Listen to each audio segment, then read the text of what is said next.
Okay, so hi everyone, a very warm welcome to you all and to today's Environmental Science and Geography Industry webinar.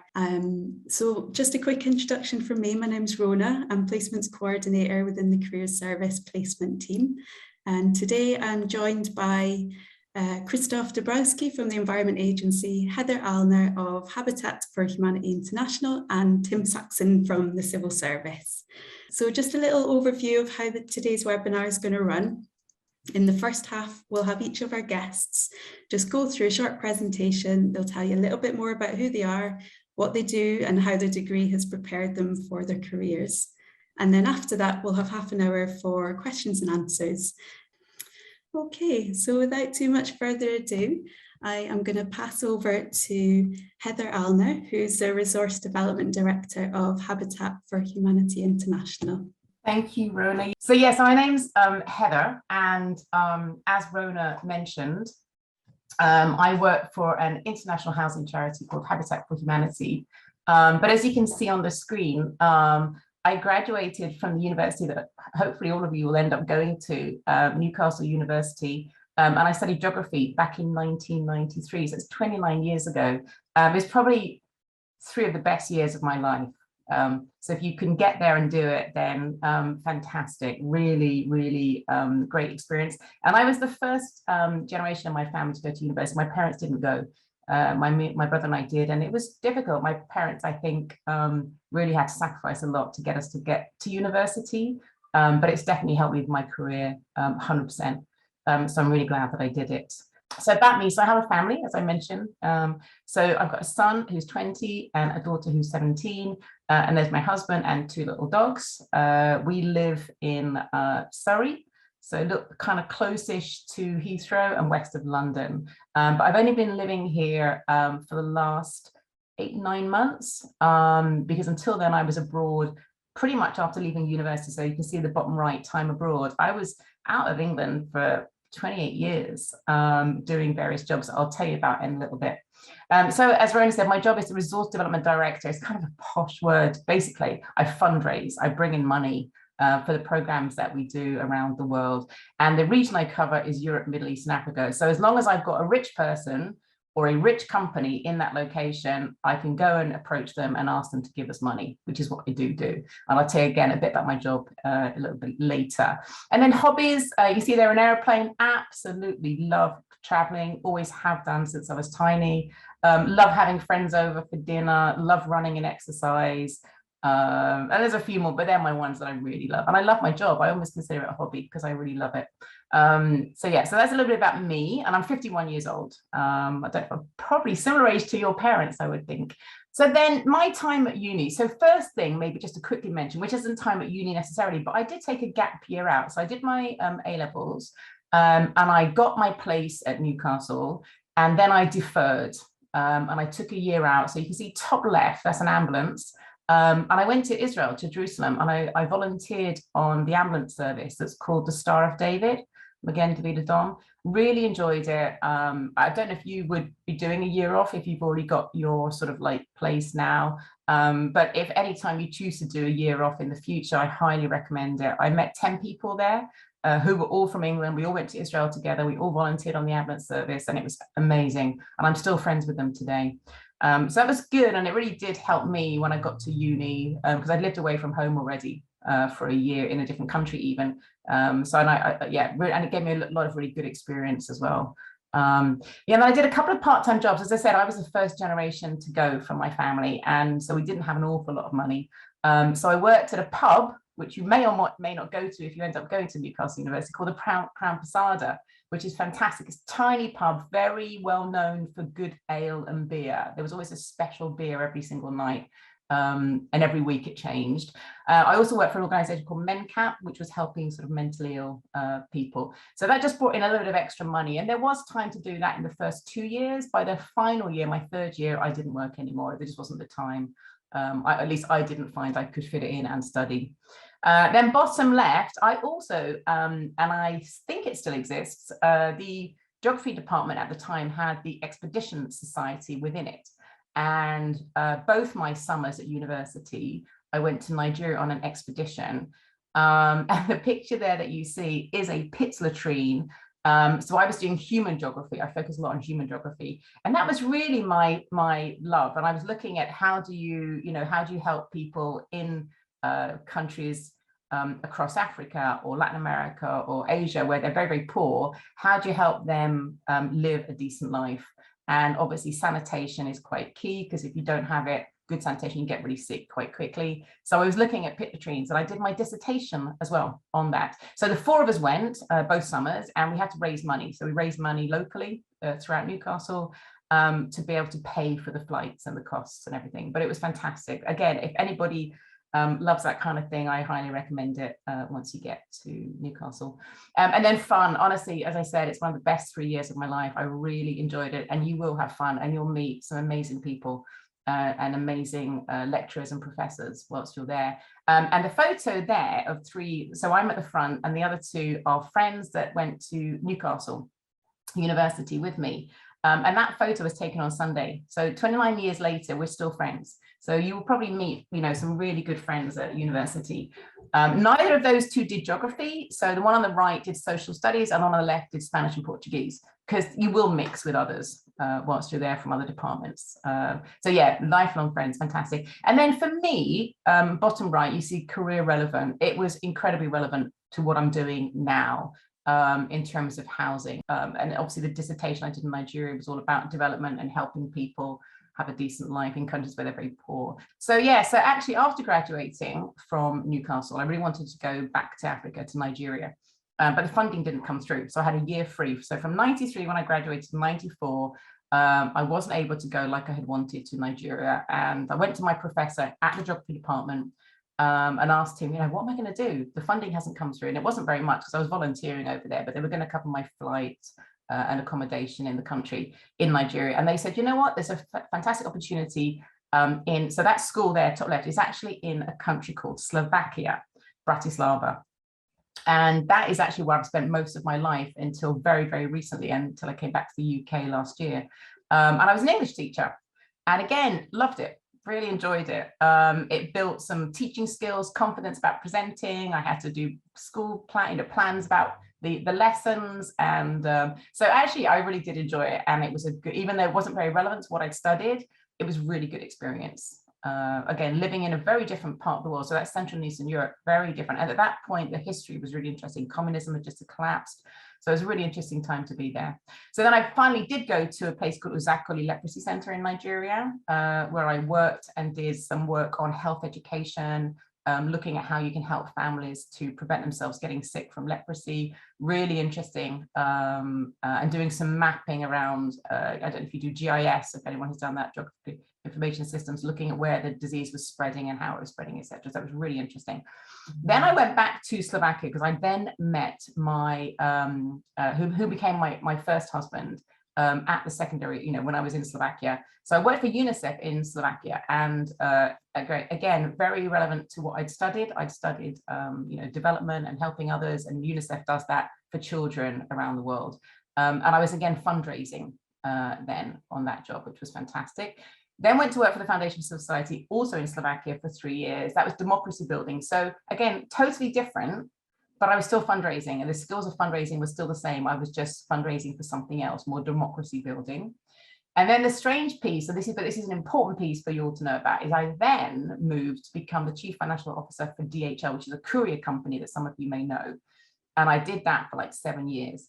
And that was totally different. I was doing accounting and controlling and finance stuff, had nothing to do with my degree, but I learned how to do it, and I studied it, and I shifted my career into the corporate sector, and actually really enjoyed my time there enormously. It was really, really good.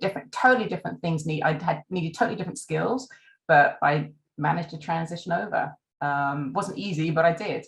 And then again, went back to Habitat for Humanity to do fundraising again, which is where I am now. So the piece really to sort of, I guess the message here is, if you look at my journey, I've done lots of different types of things, and that's okay. It builds different skills in you each time you do a different job. And that's a good thing. And the fact that I shifted careers is fine. So if you're thinking, going now to Newcastle and doing geography or environmental science, and then you do a job in that, but then think, I'm not so keen, I might move and do something else, you can. I have lots of friends that have shifted different careers in different areas, and it is possible. So don't feel you're just fitting yourself into one area. You will be able to go and do other things throughout your career. So then this is my typical day at Habitat. So my job at Habitat is fundraising. I lead a team across Europe, Middle East, and Africa of multiple people who are also fundraising. And my typical day is, there's like 5 areas here. So top left, Teams or Zoom, like we use Teams in Habitat, but it could be Zoom. It's all about discussing with different people. The reason for the globe, it's all over the world. Our headquarters is in America, but we have programs building houses in 70 countries around the world. So it could be, I could be talking to, in the morning, usually Asia because of the time difference. And then in the middle of the day, it's more Africa and Europe. And then towards the afternoon, America and Latin America wake up. And then we have discussions and meetings with them. So there's a lot of discussions goes on through Teams because of COVID. And I'm sure you've all experienced the same things with your studies, a lot of online stuff.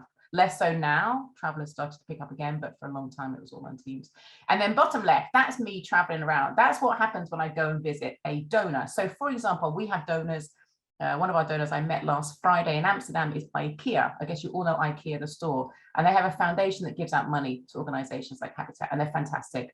So I went and I sat in a room that looked a bit like that, but it was in Amsterdam, and it was fun because then I got to sit and have lunch and see, what they have, their windmills and eat nice cheese and stuff like that. So yeah, so but there's a lot of travel and meetings. I go through airports to meet people to discuss whether they'd like to give us money or not. Then the middle one is like a proposal. There's a lot of writing of proposals to convince. Once they say, yes, I'm interested in giving you money, you then need to say, what is that money going to be used for? How are we going to use it and how are we going to help people? And this is the piece that's so relevant to Newcastle. I did a lot of essays whilst I was there, discussing different challenges and development issues. Why does a community not have clean water? How can you solve that? Why does a community not have proper housing? Because they can't afford it, they don't have money. How can you make sure they get that money that they need so they can build houses? How do you build the house? What does the house look like? So putting it all down on paper is also a part of my job. And then top right is strategy, because my role now, it wasn't at the beginning, but now I cover quite a large region. And have a biggish team. A lot of it is also about strategy. How can we do what we do and do it better? That's basically it. So a lot of that. And then bottom right, as I've already mentioned, a lot of management of my team as well, making sure they're equipped to raise money, equipped to do their jobs well, and can go out and ask for money as well. So yeah, so that's sort of my typical day. Probably 70%, maybe 60, 70% of my time is like that. But then I have this amazing fun, and I love this bit. But the next slide will show you a little bit more fun side of my job. So 30% of my time is probably spent like this, because we're a housing charity. So top left is the Philippines. I'm also flying there this Sunday to do something similar. We're painting doors at a house. I took one of our biggest donors there. They've given us $40 million over the last 10 years. And we went there to visit so they could see where their money had gone and how we'd used it. Middle picture is in Bulgaria. That's a company that produced bricks, and you can sort of see the bricks on the right of the picture. Again, building homes with them and their teams. Photo on the right is Romania. That was Whirlpool. You probably know Whirlpool. You might have a Whirlpool fridge or washing machine in your house. That was a women's only team, like a leadership team of women from Whirlpool. So I joined them. Bottom left actually is just near my house. This was a company, Belgian company, but for some reason, maybe because of COVID, people can work from home. The gentleman on the left, he's British and he's based not far from here, and they raised some money through an employee engagement piece. So they all had to do various sort of exercise pieces, run, go to the gym, whatever. And every time they did a certain number of minutes, the company would donate money to a charity, and we were the charity. And then the final picture on the right is Kenya, and that was 3 months ago. I was there building that lady's house, if you can see the lady there, with her house to the left of her. And then on the right is where she used to live. It's awful. And so we built the house right next to it, which is great. And there's me emptying a wheelbarrow on the right. So these are the fun days. But I mean, I love all of what I do, but these are particularly fun days if I get to do this. Yeah, so what have I learned over the last sort of 29 years since I left Habitat? I think definitely one of the things before I go to the slide is, I never thought I'd end up doing what I'm doing today. I never thought I'd be this senior in organization, first person in my family to go to uni. But I think my parents just kept encouraging me just to keep going and just keep thinking big, dream big and make it happen. And I think I was very grateful that they were so supportive of me. And then as you saw, so that let's say which kind, so the lady on the top left, I met her when I was 16, so a bit younger than you. Her name's Ros Colwell, and she's the lady that inspired me to want to go to Nigeria and do good. She basically never got married, never really had kids. She just gave herself up to help people who were either mentally ill or who had leprosy. So the leprosy center I worked at was actually, she ran it. And it was just one of those trigger moments for me. You may have already had that, you may still have them, where you meet someone who really inspires you and you go, oh my goodness, I want to be her when I'm older. And she is that woman for me, and I'll never forget her. So one of my things is just go out, if you know people are speaking, or if there's TED Talks, you know, that are of topics you're interested in, you know, listen to them. You never know which one will go, oh my gosh, light bulb moment, that's what I love, that's what I want to do. So that's Roz. And then on the right, I'm considering a career change in the reptile department. So I mentioned earlier, you know, I think changing careers is fine. Don't worry about getting too stuck in having to go one road, because you can switch roads throughout your career. And then bottom left, volunteer. I thought you said come over and bring the beer. So volunteering is definitely something. So I volunteered at the ambulance station in Israel. I volunteered at the leprosy center. I volunteered at places in the UK. I think that's all adds valuable experience if you can do it, and it doesn't really cost you anything but your time. So it's a really good thing to do, and it will. When I read CVs and I see people have volunteered, it does add value, and I think they might be an interesting person. I might hire them. And then bottom right, I need a gap year. It's probably too late for you guys if you've already got your eye on the going to Newcastle in September, October, but if you ever decide, you want to take a year off, it's a really good learning experience as well, and really fun. So that's it from me, and thank you so much for listening. Thanks so much, Heather, and really amazing to hear about all the different building blocks that took you to where you are just now, and all the fun things that you get to do as part of that along the way. Thank you. Just now we're going to just move on and we're going to hear from Tim Saxon, who is the Environmental Sustainability Strategy and Delivery Oversight Lead with the Civil Service. I hope I got that title right, Tim. So just whenever you're ready, if you want to give us a little bit of an insight and overview of your perspective, where you came from, what you did, and how you got to where you are today. Yeah, thanks, Rhona. And you did get the job title right. And I didn't choose that job title. It's a bit of a mouthful. But yeah, I mean, like Heather, I was also the first person in my family to go to university. And I actually grew up in Hexham, which is about 20 miles from Newcastle. And I used to get the train in every day when I was studying at Newcastle. And I had to use my student loan and various part-time jobs in pubs and things like that in Hexham to sort of pay for all of that, which was quite tough, but it was cheaper to do that for me at the time than to live in halls. And to be quite honest, I just quite liked living in Hexham back then, so it kind of worked out quite well for me. I think I probably did miss out on some of the student experience, but I made good friends on my course anyway. And they were very kind to me and used to let me sleep on their floors sometimes when we went out in Newcastle at the weekend. And like Heather, I'm still in touch with quite a lot of those people that I went to uni with, and meet up with them, quite a few of them anyway, a few times a year. Many of them several of them have chosen to stay in this area, after graduating. Many of them are from other parts of the UK, and they're still here now. So that's quite nice as well. I studied BSc Environmental Science and Agricultural Ecology, it was called at the time, and I graduated in 2001. So it's probably just called Environmental Science now, I guess. And I then spent a couple of years in some temporary roles, including a stint working in a lab back at Newcastle University and a year teaching English abroad. And like Heather, this was on the other side of Europe. For me, it was Vilnius in Lithuania, where I met my wife, who is Lithuanian. And next year it'll have been 20 years since we met. After that, I returned to Newcastle and studied a master's course in clean technology, and I graduated in 2004. So currently I work as a civil servant. It's actually for the Department for Work and Pensions, who are the UK's largest public service department. And the job I have at the moment, I've been here for 4 years, but it's my third job. I've had a couple of promotions actually since I started. DWP employs 100,000 people and has an estate of 1,000 buildings and deals with 20 million claimants and customers. So its environmental impacts are really significant. I think we have one of the largest estates in all of Europe. And in my previous role, I was responsible for the utilities contracts as well as the sustainability aspects of it all. So that was quite a challenge for such a massive estate.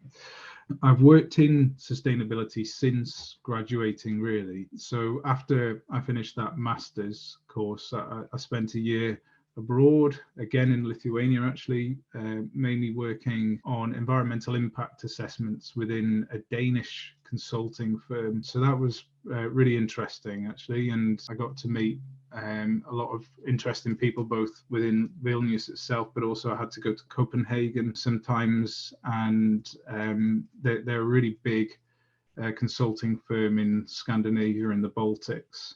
So there were some interesting projects to work on. I then came back to the UK, basically because my wife and I fancied living in London for a bit. I managed to get a job working in an engineering consultancy in Camden Town, and that was for a firm called Max Fordham, who are, most people won't have heard of them, but they're quite a well-known engineering consultancy in environmental building design. So I worked on the design of low carbon buildings, actually as an engineer, and we worked on some schemes with architects like Zaha Hadid. So it was like really high profile stuff, and again quite exciting. And that's what got me into the building side of things. I was about 29 years old after I'd been there for about 3 or 4 years, and my wife and I kind of wanted to start thinking about settling down a bit, and we decided to move back up to Newcastle to be a bit nearer to my family. And at the time it was just after the big recession back in 2008, and the building trade in the UK, construction industry I should say really, was not in a good shape. So the engineering consultancies weren't really taking people on. So I actually decided to move into energy management instead. So rather than designing low energy buildings, it's more about managing and sometimes retrofitting systems into existing buildings in a low carbon way. So I found a job at a local authority up here and did that for a couple of years, then moved on to a university for about 6 or 7 years. That was at Durham University actually. And then I finally came to DWP to do much the same thing for a couple of years, albeit in a kind of slightly more senior role. So that was really exciting. I created when I first joined, I was the only sustainability person in the whole of DWP, which is slightly crazy given its size. I created a new team, and by the time I left it and moved into my new position, I was managing a team of 9 people. So a bit like Heather, I kind of never quite expected to end up in such a what to me seemed like a very senior role anyway. And whilst in that role, I did get involved. So that role was very much focused on buildings and the estate, but I got involved in wider elements of sustainability alongside the performance of buildings. So looking at sustainable procurement, sustainability in ICT, sustainability in the department's policy making, staff behavioural change programs, business travel, etc. So we ended up having to create a new role to focus on all of that non-building stuff, and that's what I'm now focusing and have been on, and I've been in that role for a few months now. Currently working on my own. Hopefully we will create a new team, although the civil service has announced a load of job cuts recently, so it's not the best time to be trying to do it. Working in the environmental field has been really interesting and varied. I've found that whilst the roles I've held have all been quite technical in a way. There's always been a really heavy people element to them as well. So communicating and negotiating have been really important, from explaining things to difficult clients back in my consultancy days through to trying to get buy-in from senior leaders when we're trying to spend money or implement a new strategy in my current role. I think you need to care about the environment to succeed in this sector, and to kind of practice what you preach. So it might not be the best industry to come into if you fancy driving a really fast car, for example, unless it's electric, I guess. It's become quite a buoyant area in the last handful of years in terms of job opportunities, as sustainability and net zero has become kind of more mainstream than it was before. So certainly there seem to be more jobs in this field than there were even 5 or 10 years ago. And I've also noticed in the last couple of years that there seems to have been more of a move towards home working, or hybrid working at least, which means that it's kind of possible to get quite a good job now in regional locations rather than them all being in London, which is how it felt 5 or 10 years ago. So I feel like there are more opportunities for people like myself, because I'm actually based back in Newcastle again, as mentioned earlier. I've also noticed just in general, there are more kind of mid to senior level jobs in sustainability than there used to be. So sustainability jobs can even now be at director level, and I'm kind of only a grade below deputy director myself. And that wasn't really the case very often a few years back. And I perhaps didn't really expect to be where I am now at my age. And the kind of growth in the industry has been really helpful there in the last few years. Okay, that's all I had to say, really. Thank you, Tim. That's been brilliant, and thanks. Great to hear all the different opportunities available to you and all the excitement and passion that still stays with you, and to get so far so young as well. It's great. So thank you very much. We do have our third speaker with us, so I'm going to pass over to Krzysztof Dabrowski, who's the Biodiversity Technical Officer with the Environment Agency. Probably a bit of a shorter presentation. So my time at university, I started off on doing geography. I actually started on the BA, but then I swapped to the BSc because I think I've always had more of an interest in the physical side of things, and I guess it kind of reflected the modules that I picked up. So when I was doing that, some of the modules I've kind of listed there, I kind of thought was worth sharing because that's relevant and also shows the kind of range of things that geography kind of focused on. So, I think a lot of people might think that geography is, drawing maps, colouring in, is the typical joke that you get. And I don't know, I think people maybe question actually what you do, but I found that actually a lot of things were current, not just say looking at things in the past, rivers, glaciers, ice ages. Actually, a lot of it is stuff now. So environmental issues, aquatic pollution, research methods into environmental pollution, sustainable water management. I thought these were all really relevant and current. So I guess that kind of really sparked my interest in sticking down the environmental side of things. So I decided to then go on to do a master's in ecological consultancy. I kind of, from my research looking around at jobs at the time, I kind of found that ecologists, that kind of stuff came up a lot. And I've always sort of enjoyed nature and wildlife. And I found that a lot of the things in that were really good skills to apply to hopefully like a lot of ecology and environmental roles. So kind of a bit of a different direction almost. Geography is often very much the physical landforms, and ecology is, how the living things interact with that physical environment. So they relate to each other, but a slightly different direction. So that was my studies, which I did very much enjoy. Other things I did whilst at university, I was part of the university cycling club. That was a really big part of university for me, almost, dare I say, actually one of my biggest parts of university, because I met like all my best friends through that. friends that I'm best friends with now, friends with I lived with after university. I can't stress enough how good it is to get involved with clubs and societies at university, because that opportunity to bring people together that have a common interest, you don't get so much. Obviously, I mean, I guess ones that are a similar age as well and in a similar situation, you might get clubs outside of university, but I don't think you'll ever find times when you connect with such similar people. And I also did basketball for the first couple of years. I made the decision to drop that actually after a couple of years and focus on cycling just because of time. But it's good to, you have the opportunity to join as many clubs as you want and societies. Give it a go. I'd recommend as soon as you get to uni, just go around and join a good few and have a go at something new.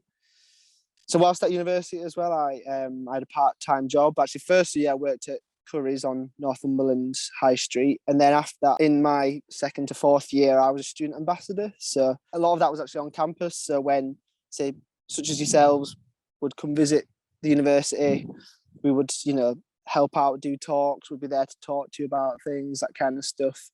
Running sessions, group activities, sometimes visiting schools. So I guess, I enjoyed that. I was always quite happy chatting to people and telling them, how good university is and you get paid for it as well. So at the bottom of the screen here, you can see my name. So the BSc is the Bachelor of Science, the Geography, the MSc, the Ecological Consultancy, and the MScIEM at the end means I'm a full member of my professional body, which is the Chartered Institute of Ecology and Environmental Management. That's I guess that's a bit about my sort of qualifications in history and time through university. So after university, I actually did a job for a year as a graduate ambassador, which was a full-time paid job, going out in schools talking about STEM things, specifically some STEM subjects. Again, doing talks, running activities, and so on. So I think I've always been happy to sort of say how good university is and the experience. And my perspective is that a lot of it is the education, but I think a lot of it really is the friends you make, the experiences you have, the other things you can do through it. So I'm a big advocate for that. So after I did that for a year, I actually went traveling for a couple of months. Good opportunity to do it if you've got the chance, because when you get to working life, you rarely have the time. So when I came back from that, I was keen to kind of get into my career. So I volunteered at the local environmental record centre. So that was when, say, people see an otter or a badger or something, and they send in those records. Each sort of region has somewhere that manage those. So that was a good way to do that and do a bit of sort of data handling and GIS. And then I also volunteered at the Northumberland Wildlife Trust doing sort of practical conservation work. So getting hands-on in the field, learning things, speaking to people, that kind of stuff. Again, really good experiences. And I think all this kind of stuff really, helps you get somewhere and gets your CV or application form noticed. And then from that, I went on to Eco North, was my first employment. So that was a company based in the Newcastle area. They are the consultancy arm of Northumberland Wildlife Trust. So I got chatting to them through that, and they said, "Oh well, we're taking turns on." So at first, it was unpaid for the first month or so. Then I got paid for some things, and then I actually got put on a salary. I don't think things like that anymore, thankfully. I think now, I don't know if there's new rules or whatever, but I think most people do generally get paid from the get-go, thankfully. So I think it's a better career to get into maybe now than it was 7 years ago. So I worked there 3.5 years, range of things. Consultancy is very much about someone's wanting to build something or change something or whatever, and they want planning permission or they want permits or something like that, and they get a consultant in to do surveys and write report. So you might be doing a survey for otter or badger, and you're going out, you're looking for them, and you're writing a report that basically says if they're there or not, and if they are, what you need to do to not harm them. If they need to be moved, what compensation do you do? So that's kind of consultancy in a sort of very short bit. So I did that for 3.5 years, and I went slight little change. I went to another company, contractual compliant. That was working on construction sites. So that's advising people on big road schemes or big pipeline schemes, how to, at that point there, not to harm the environment, how not to pollute, how not to harm birds' nests, that kind of stuff, checking things for them, checking up on them, a lot of that. A lot of interesting conversations with construction workers and engineers and all that kind of stuff. I think for me, I always found speaking to people easier maybe than typing out a lot of reports. So that's why I went that way a little bit. Very much, you got a problem, you talk to people, you get it solved there and then. The only problem is that you're often working away from home, and I kind of got to a point in my life where I didn't really want to work from home anymore, or at least not as much.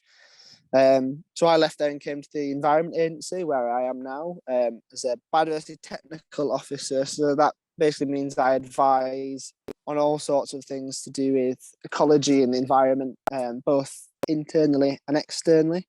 So that's me on the right-hand side of the screen. That was us doing a crayfish survey for some internal works we had to do. So that's definitely the more fun part of the job. Getting out and seeing the wildlife, and a lot of what we do is we don't always see the wildlife, we're looking for signs of them, but it is great then actually when you do find them. So we had to collect these, measure them, and sort of report back on them. That's why we've got it out the water. So yeah, a lot of what I do, I advise internally because the Environment Agency basically is responsible for for flooding and things that happen near rivers, main rivers. So, advising them how to not kind of do harm when they maybe want to, fix up an old flood defence, or if they want to put a new flood defence in, or if they want to remove flood defences. That is actually something that we encourage, removing of flood defences, so that you can let nature back in and actually work with nature. That's something that we do push for. And we also we advise things on external things. So when people want to build something and they apply for planning permission, so those reports I used to write, I now will review them and comment on them. I can object to planning if I think they've not done it right, that kind of thing. Same with flood risk activity permits, which is again when people want to do works near a river, they apply for a permit. So yeah, we advise. A lot of it's advice. A lot of it's going out looking for things and talking to people and influence people to not harm the environment, not to harm wildlife, how they can enhance things maybe as part of their work. Yeah, and we also work quite a bit with sort of local partners as well, which is people like the Wildlife Trust or the Rivers Trust or Groundwork, to try and actually do enhancements. So sometimes we have river restoration schemes, that kind of stuff. That's the really rewarding part of the job, I'd say, when there's somewhere that's been degraded over the years or has been polluted or anything, and you can go in and try and do a scheme to restore things, and yeah, so that's the most rewarding part. Can just show maybe people where I am. I think that's maybe useful. I'll do a little sweep. So actually I'm out on site. So what you can see here is it's a place called Morpeth North. It's a place half an hour north of Newcastle, and it's one of our. It's a defence, a big dam essentially. So if the river's high, they shut the dam off and it holds the water back there and stops Morpeth downstream flooding. So I'm here today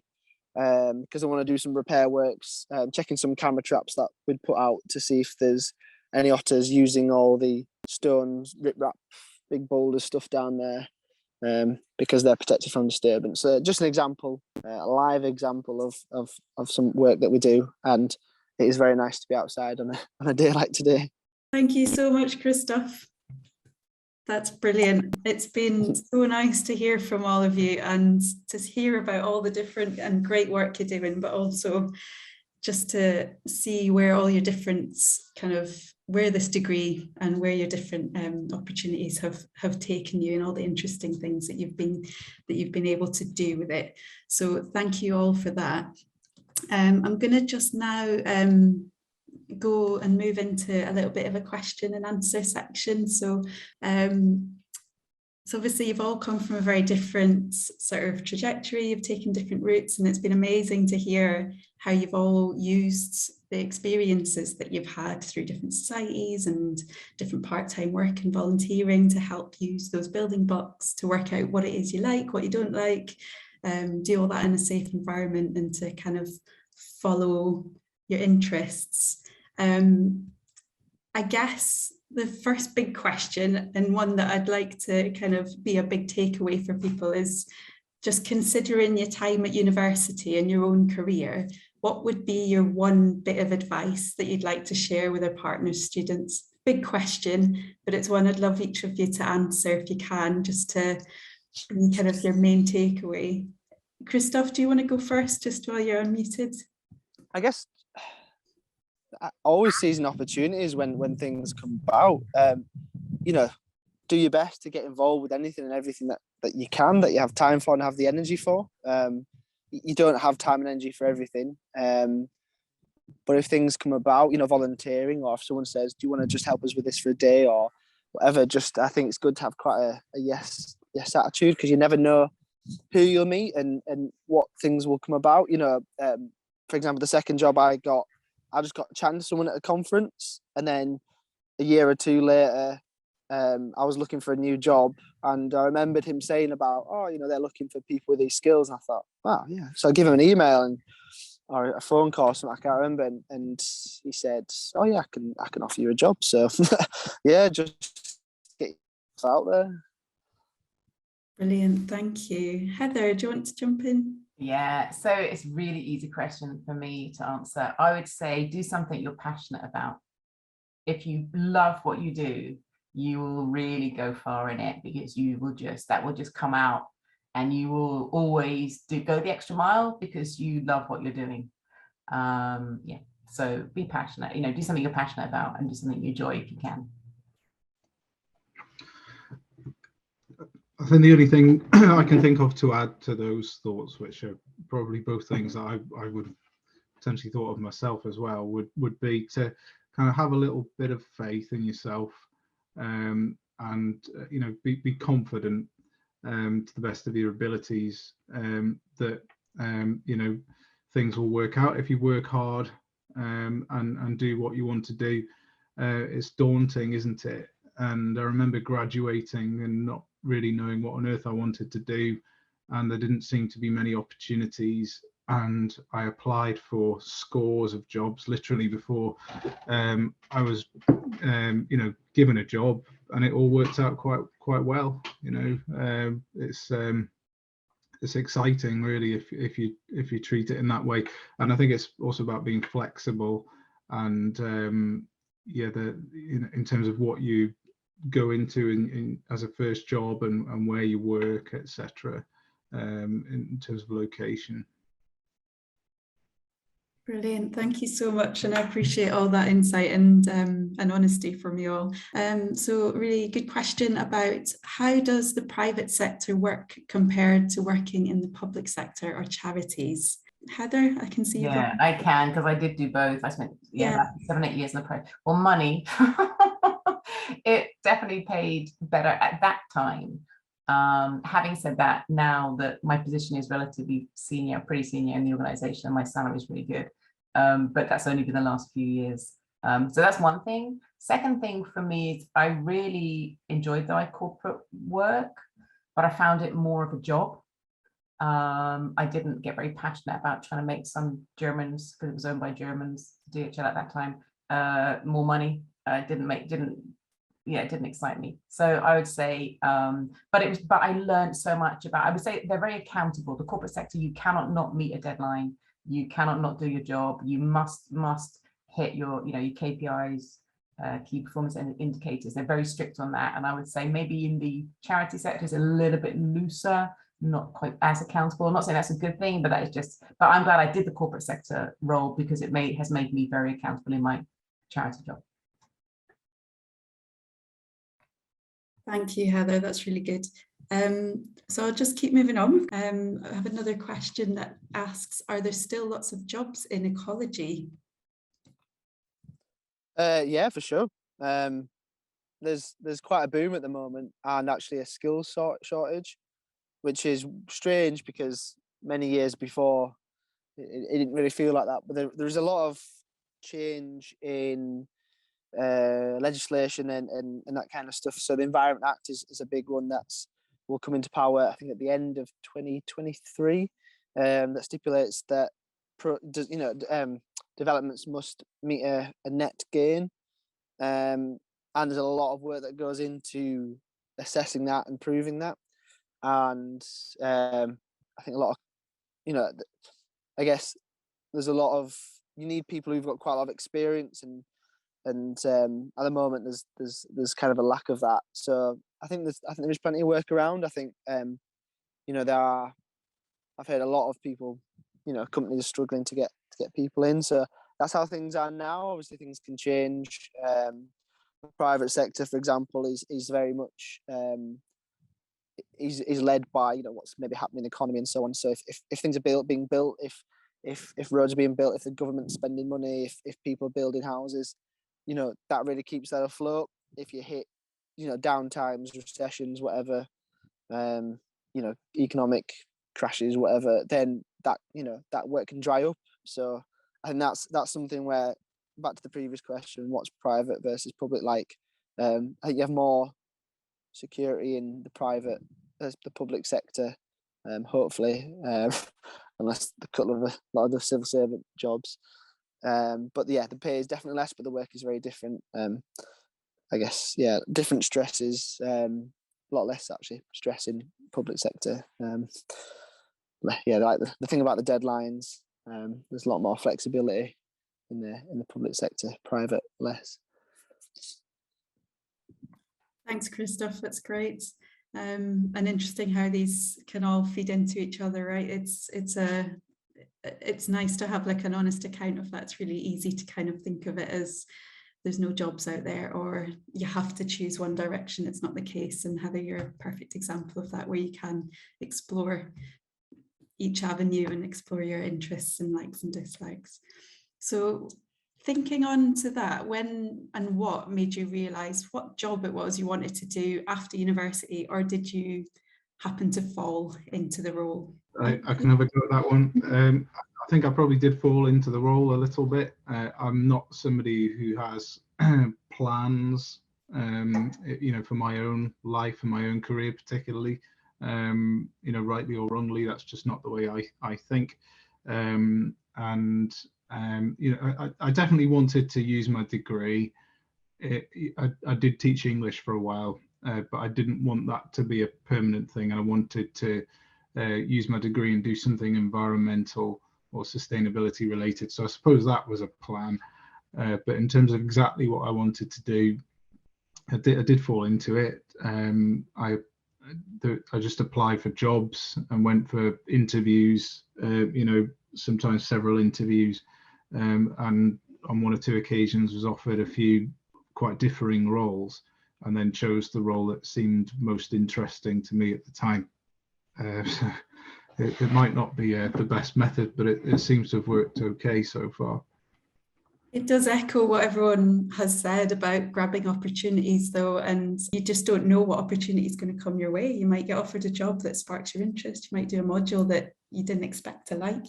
You might volunteer and think, this is amazing. So, it's definitely really nice to hear that you've been able to kind of, yes, you've fallen into things, but you've navigated and kept excited about what it is that you do. I can just add that very quickly.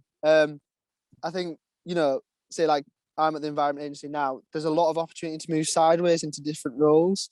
So there are lots of different things that come up which I could apply for if I fancied them. So I think, even if you do kind of find yourself doing a few years of one thing, you might actually be in an organisation where it leads to doing something actually you want to do more.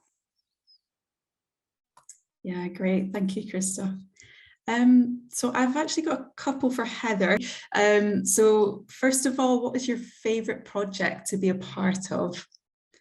Oh, goodness me. So we have a market development team that is trying to help build I guess what we have already in the UK. If you want to build a house, you go to the bank, you borrow money, you get a mortgage, and then you go to, B&Q and you buy, well, if you're really creative, you buy your bricks and your roof tiles and you build your house.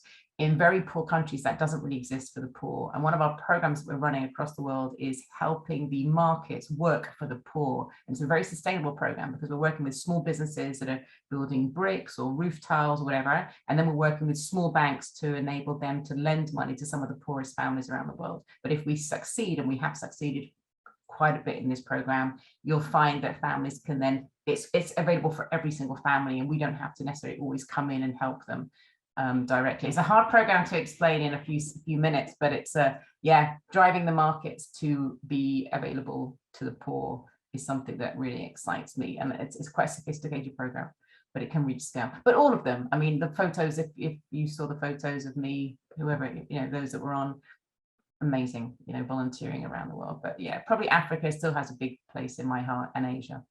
It sounds amazing, and the fact you find it hard to explain is probably testament to just how exciting it is. There's so much involved.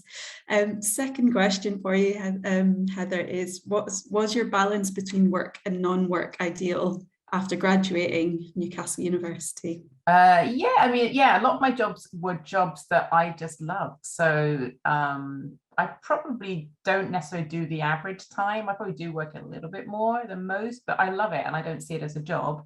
But yeah, definitely, I'm an extrovert, you can probably tell, and I love socializing, I love people, and I love going out, and I love a drink, and and parties and stuff. So yeah, definitely. But I would meet like-minded people, like for example in Africa, I was living and working there, but I would go out and we'd have drinks together in the evenings and stuff. So yeah, definitely. And actually in the corporate job, I was more 9 to 5. I mean, I would do extra hours when really needed, but to be honest, I didn't have the passion for that there. So I probably had a better work-life balance then, because I would close my laptop, my office, and I'd go home, and that was it, because for me it was a corporate job. I wasn't passionate about it, but it was good. I got lots of skills, gained lots of skills, so it was worth doing, I think.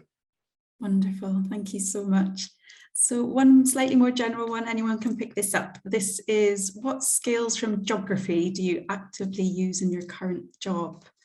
I think for me it's more just like reading information, analysing it, and then processing it and then doing something with it. So that's there's a lot of that, of reading articles, texts and so on, and formulating an argument or something out of it. For me in consultancy, it was about looking at the data, trying to understand it, explaining yourself, but backing yourself up as well. So you say, well, my conclusion is that something is doing this, and then you say this is something that's backed up by the research or this text or whatever. So yeah, a lot of that sort of skills. Great, thank you. And obviously all the soft skills that you'll gain along the way, there'll be an awful lot that you pick up that you don't necessarily appreciate as being skills and tools in your armory, just from different volunteering experiences, customer service, all the stuff that you do.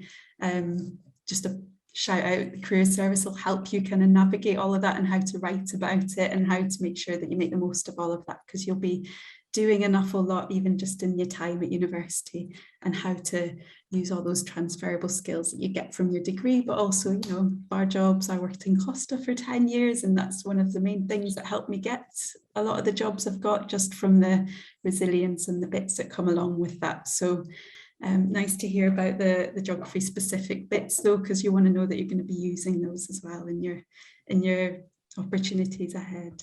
Just while I've got you as well, somebody's been asking for yourself which A levels it was you did in order for you to be able to swap from the BA to the BSc. I had a mix of things. I had geography, physics, sport, and product design or something like that. Or was it some sort of design thing? Yeah, quite a mix, but I think actually it didn't really matter as much. And my GCSEs, I got A's in science and maths, so I think that might have helped as well. I think because I chose on my optional modules, because I chose more sciencey ones, I think that was part of the reason why it was also fine to swap to the BSc, because it kind of reflected actually what I'd studied more. Well, that's great, thank you. And definitely if you've got questions like that, do just get in touch with us or the uni. We'll be able to kind of help you navigate all that. I know there is a bit of fluidity once you've got onto a degree to kind of move around, but it's one to ask, because if you don't ask, you don't know. And we'd much rather you were on a degree or doing modules that you like and you're excited about, and making sure that you take the chance to follow all those things that get you excited are the main priority. And, you know, obviously you've got to work hard alongside it with whatever you choose. That comes part and parcel, but all these things and making sure that the academic side of things is what you get enthusiastic about is going to be really paramount. And then all the building blocks around it, all the work experience, all the volunteering, there's so much. Once you get here, I would stress probably not to worry about it. Don't put pressure on yourself right now. You don't need to know what you're going to do. And I think based on the 3 speakers today, it's really hopefully clear that, you know, even if you do have an idea, it's not necessarily what you might end up doing. And if you do, brilliant, absolutely fine as well. You know, go for it and just grab those opportunities and do it. It's not detrimental either way, but it's just making sure you keep yourself open-minded and you grab all those opportunities when they come about. And people like us for it, and the career service, your tutors at uni when you get there, all the students union opportunities that are there, and work on campus, etc., is going to be where you find your support networks, your different friend groups, and all the kind of connections and work opportunities that will help you get there. It's just left for me to say a huge thank you so much to everybody, to our speakers today. It really has been wonderful to hear all the different backgrounds, your journeys, all the insight that you've given, and I hope you've found it as interesting, everyone that's joined us.